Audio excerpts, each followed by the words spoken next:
Last week, we did talk a lot about the Super Bowl ads that were coming up because guess what? Mr. Beast and iShowSpeed were going to be in Super Bowl ads. And so the first thing I want to do is kind of zoom out a little bit. We'll get back to the Super Bowl ads that we saw. But I want to start off with kind of an opening statement that I found online from @Dan.Harumi, where he talks about why Super Bowl commercials don't hit quite as much anymore. Usually, can we roll that clip? The reason Super Bowl commercials don't hit like they used to is that we didn't always have short form video. And that's all a commercial really is a short video. I mean, imagine if you could only watch TikTok once a year for 3 hours. You would look forward to it. That's what the Super Bowl used to be. It was the only time you got to experience this kind of entertainment. Now we have it all the time. Also, a Super Bowl commercial has to be a commercial. It has to be an advertisement for something. TikTok videos don't have that requirement. They can just be entertaining. Super Bowl commercials don't hit for the same reason that SNL doesn't hit anymore. I mean, take the 20 funniest TikTok videos of the week. They will beat SNL 100 times out of 100. It doesn't matter how much you pay the writers and the production staff. They can't beat the internet as a whole. And it's crazy to think that they ever could.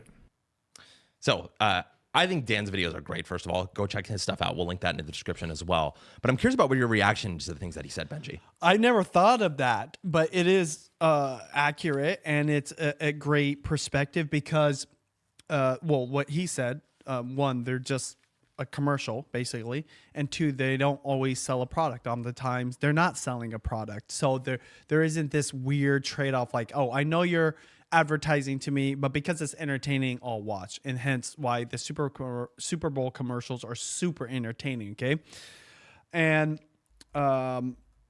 what he doesn't mention though, and this is maybe even more significant for TikTok, Instagram Reels, and YouTube Shorts, is how it steals attention. We watch the Super Bowl because of the football, right? The teams playing. We want to see who's going to win.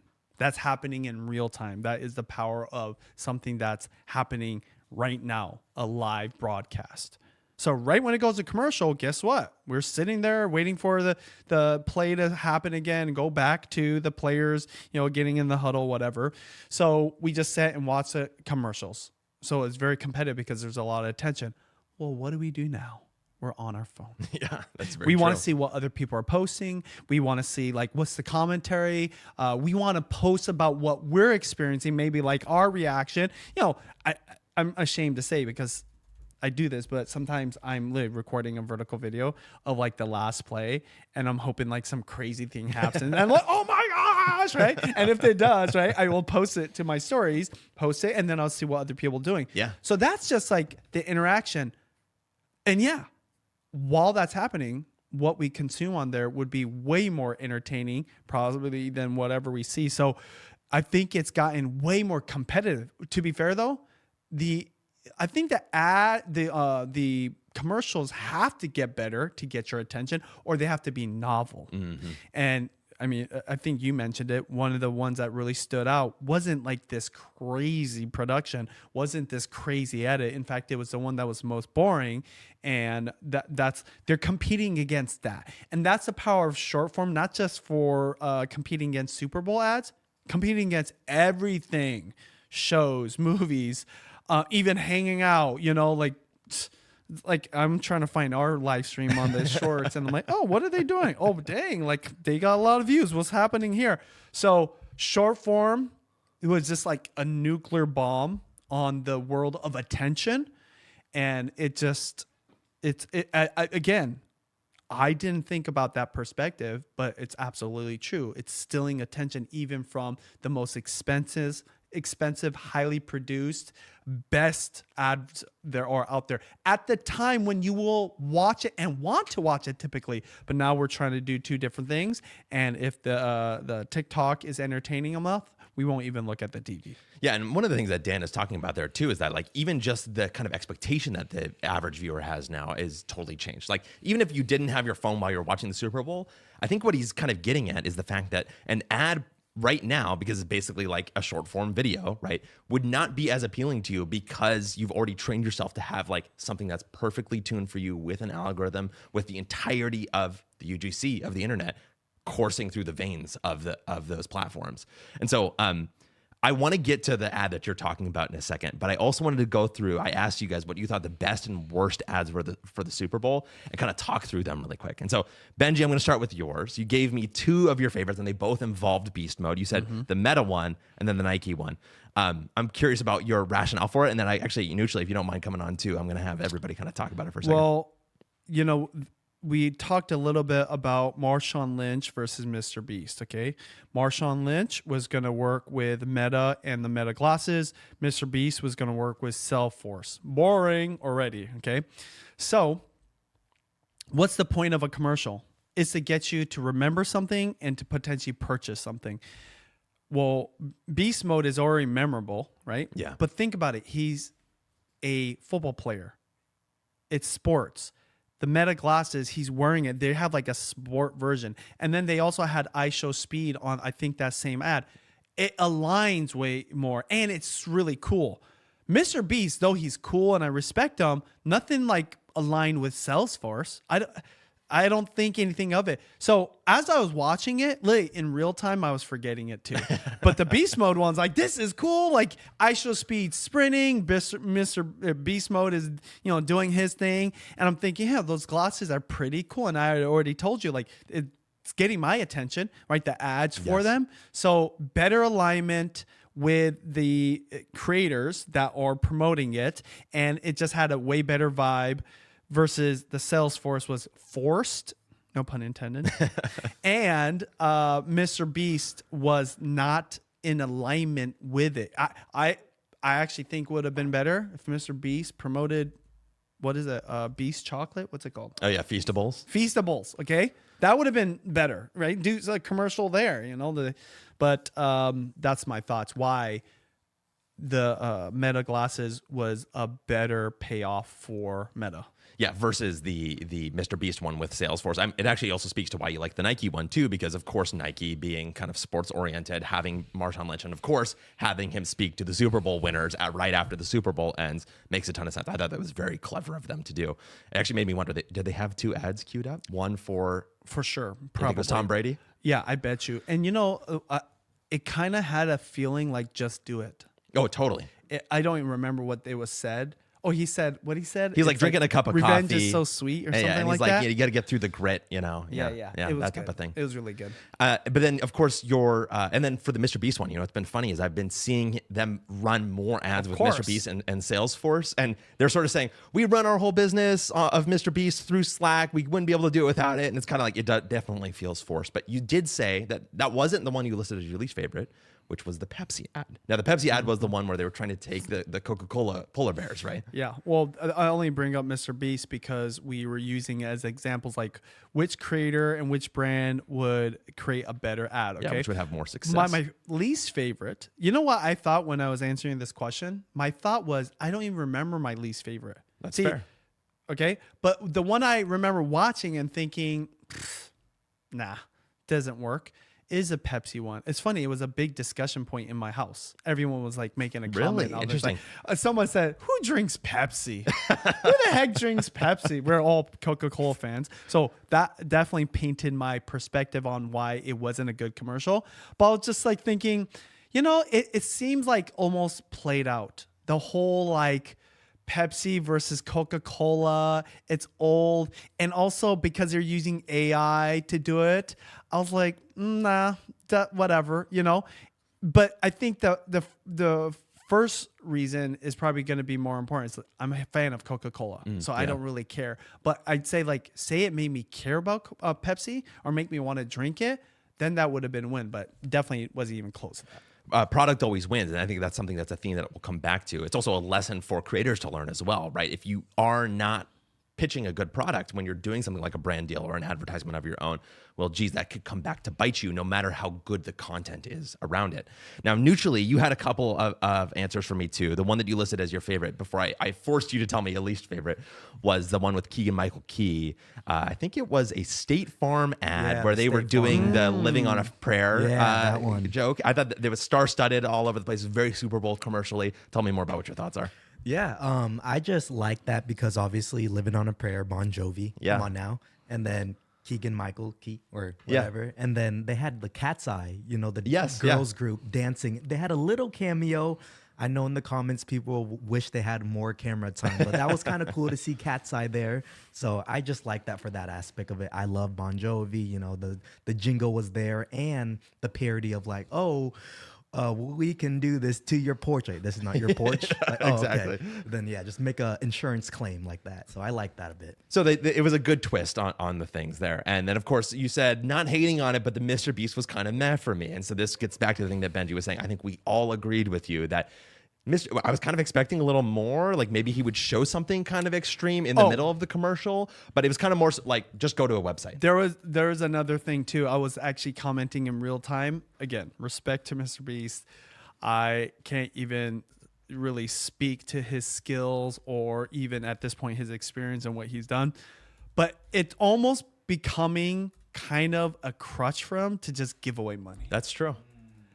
It works for engagement because who doesn't want to win $1 million, right? That he's going to give $1 million away. Yeah. But it's becoming just like gimmicky. He did this on Jimmy Fallon. He went on Jimmy Fallon and they played this classic game of you have to guess what's in the box or whatever, right? You have to either lie or tell the truth and then the other person. And then he had a big mystery box and hey, if Jimmy, you win. And it was so like set up. Like he said, everyone in this audience is going to win $1,000. And I'm thinking, why hasn't Jimmy done that earlier? Jimmy Fallon. Why hasn't he done that? Then it made me think like NBC probably doesn't have the budget, right? Like they're probably like shoestring budget for what they're doing just because, you know, it's a dying kind of medium or whatever. But then for Mr. Beast that's just come on the show, number one, it kind of flexing his wealth a little bit or his ability to get, you know, funds for these kind of things. I was just thinking it just so played out. Yeah. It's just such an easy thing. Then now it just becomes a normal thing when he shows up to anything. And I don't know, like it is partly to promote, was it partly to promote his show, his new show coming up? Beast Games? I think that it's related, but I don't think they called to action specifically. But it's hard to know because all of it is just that same kind of shtick that he always does. Exactly. Right? And that's why, that's why other ones stood out. I want to comment on Nuccioli's favorite though. Oh yeah, tell me. I feel like the State Farm one was the most ballsy and risky. Oh, interesting. Why is that? Because State Farm doesn't show up in that commercial that I remember until the very, very end for a split second, right? So like at first I'm thinking, I thought it was a real insurance company. I thought this crazy, like trashy, like insurance company that they're promoting was just like, hey, this is like the affordable insurance company in a time where insurance is so expensive. And I'm thinking, well, I would never sign up for it, but you know, good for people that this self-deprecating whatever. And then I'm watching to the end and then boom, State Farm's logo. Everyone kind of knows what State Farm is. But then there was nothing about it, right? Yeah, that's very true. I was like, that is so risky because I'm sure so many people go like this. Oh, I missed the State Farm part. Interesting, yeah. So they understand the joke, but they don't understand the brand. Yeah, ballsy because it worked. His favorite. Yeah. But did it move the needle? Did it really move the needle? That's why they flashed Cat's Eye at the end so that you'd see the 100% though. The Meta one was the best one. That's the one that I believe will actually move the needle and get products sold because it wasn't just the tech of it. It was also kind of the, the aspiration of it because I show speed. Kids want to be like him, want to live stream like him. And you know, what's he known for? Sprinting, and he looked like an athlete. And then beast mode, he's always wore glasses like that. It's almost like designed that glass for him. So I was like, yeah, if you want to have that same vibe. And then, you know, what's Marshall Lynch doing? Creating a lot of content right now. So this is a great way to create content. I actually think now we're at the beginning of people buying it the same way they bought Osmos. Interesting. Yeah, especially as creators, right? And Yes. the only question is whether that was a better ad for Google Glasses. Big fail. Didn't really go very far. That's and a throwback. yeah, I know. Jeez. Well, because they spent a lot of money. And, there's Snapchat, whatever. They had spectacles, their spectacles. But this is the first time, and just kind of cool for Meta, that their product will move forward. And especially considering they had the, what's their thing? Oculus. Oculus. The VR. Now, yeah. this, I'm telling you, because I've always said, after all the different iterations from Apple Vision Pro to Oculus to all the different wearables, I actually believe the Meta glasses will break through and kids and grown-ups alike will buy it. I even went to the Meta website and I looked at all the different options and the pricing. I'm not in a position where I want to buy it right now, but I'm like, I think especially because I'm creating more content, this kind of makes sense. Well, I mean, they have proof of that because the streaker was wearing Meta glasses there as well. Yeah. But the other piece of that too is actually, I mean, if you think back to Casey Neistat's peak, one of the things that he did was make a video about Google Glass back in the day and saying, these are my favorite cameras, literally. Google Glass, even though it's a shitty camera, I don't get good audio out of it. I can still, the POV is priceless. And actually, we know a few creators too that love using the Meta glasses for creating content for things like Instagram. So you have an integrated piece there. Now, my least favorite ad of all of them was the Apple ad. Did you know that there was an Apple ad there? Did you guys see that one? Well, I obviously don't remember it. Yeah, it was actually an F1 Apple ad, and so they were promoting because they purchased the rights to broadcast F1, and so it was mostly F1 focused. But I thought it was just super boring. There's no reason to do it, so I was looking for the most boring one because I knew that we were going to be doing. You know, the one that always surprises people is the Christian one.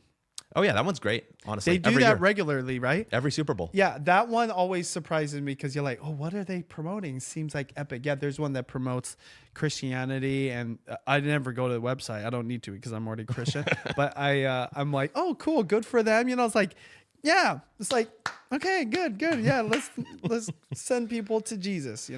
But my favorites were, the first one was the Claude ad from the people at Anthropic. It's AI based. I'm a tech nerd. I thought it was funny. It was a good one that poked fun at OpenAI. Did you guys see that one where they were making fun of OpenAI a little bit? Yes. Yeah. So they were like, oh, well, they're going to put ads inside of the thing. We've talked about that a lot on this show, so I won't rehash that. But actually, my most favorite of all of them, and I think the best Super Bowl commercial, in my opinion, and it was controversial, was the Coinbase ad. Now, I have a clip of this as well where somebody breaks it down, but just to give a quick recap of it for those who didn't see it or for those who need reminding, it basically was just 30 seconds of karaoke, and that was the entire ad. And so if we can roll that clip neutrally, I'd love to take a look. This is from Ad Age. Let's break down Coinbase's Super Bowl karaoke ad. The 60-second spot, Everybody Coinbase, was created by Isle of Any and built around a specific goal: make the commercial feel like a shared activity rather than a performance. Featuring a karaoke screen set to the Backstreet Boys' Everybody Backstreet's Back, it avoids the cinematic visuals and jokes that define many Super Bowl ads, opting instead for something viewers can actively participate in. That approach reflects how Coinbase thinks about Super Bowl advertising. The brand's marketers told my colleague Tim Nudd that ads in the game need to feel more like a gift to the audience than almost any other communication all year. The brief asked a clear question: if the ad were 100% a gift, what would it be? The result is an ad running for the first 53 seconds without branding. Lyrics appear on screen before the brand appears at the end with the lines "Everybody Coinbase" and "Crypto for Everybody." Quote, "Coinbase didn't just buy an ad, we bought a vibe," said Catherine Furden, the company's chief marketing officer. "It isn't just for techies, it's for anyone who knows the lyrics to this song," she said. The creative team went through hundreds of songs before landing on the Backstreet Boys track, citing its karaoke popularity and lyrical fit. The opening line, "Oh my God, we're back again," also served as a callback to Coinbase's 2022 Super Bowl QR code ad. Visually, the spot was designed to look intentionally unpolished. Isle of Any mimicked the feel of old CRT monitors, dialing in details such as lyrical timing and vocal levels to make the experience feel more authentic to karaoke. According to the ad's creators, once the execution started to feel too polished, it lost its appeal. The Super Bowl's group viewing environment factored in the strategy as well, positioning the sing-along as something audiences could experience together at scale. What did you think of the ad? Of course, I loved it. And I think that there were 4 points that he brings up that I think are applicable to creators as well when they think about things. It also touches on a lot of things we just discussed about the other Super Bowl ads. Here are the 4. Number 1, participation. one of the things he talks about is that they're looking to get audience participation. Mr. Beast also tried to do that with his $1 million giveaway. I think this was a better implementation of that, just personally speaking. The second one was a gift.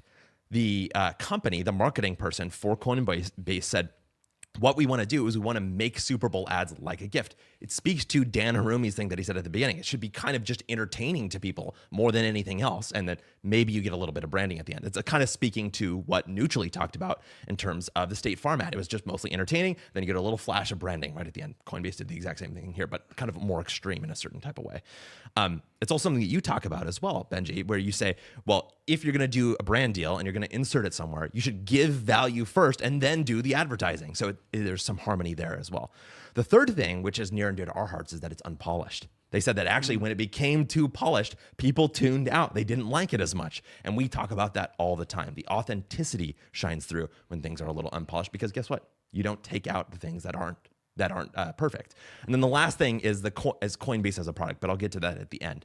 Any thoughts about the 3 points or the rest of the commercial? I think that the unpolished is cool, but also it's not novel anymore. Yeah, that's true. Because they've been doing it for the last couple of years. That's what I thought initially. It's, oh, here you go. Someone's doing something different, right? We saw the QR code once or whatever. And when I did see Coinbase, my thought was, they're struggling. There was a time where like 70% of the ads had something to do with crypto or blockchain, and and that was like all the rage. And now you got one company, and this is maybe the last big one kind of left. Didn't get shut down. So, whatever. I think the best part of it was the Backstreet Boys, and I'm not even a big fan. I just got back from Vegas. Judy went to the Backstreet Boys, so really timely, because the Backstreet Boys are very nostalgic for probably a generation that is all watching the Super Bowl. So that was the best part. I didn't even think about participation. Like, you think people started singing it? Yeah, the goal I think was like at big Super Bowl parties, people are drunk, they see it come on. It's kind of like, okay, oh, see, and that might happen. Yeah. Like at a bar, I could kind of see that, especially if there's like a lot of girls. That's true too. All singing their, that's smart. And the last piece there is that Coinbase has a product, right? So I forget exactly what we talked about earlier, and maybe it was related to, it was Pepsi. You talked about Pepsi being the sort of one where it just kind of put you a foul taste in your mouth before you went in.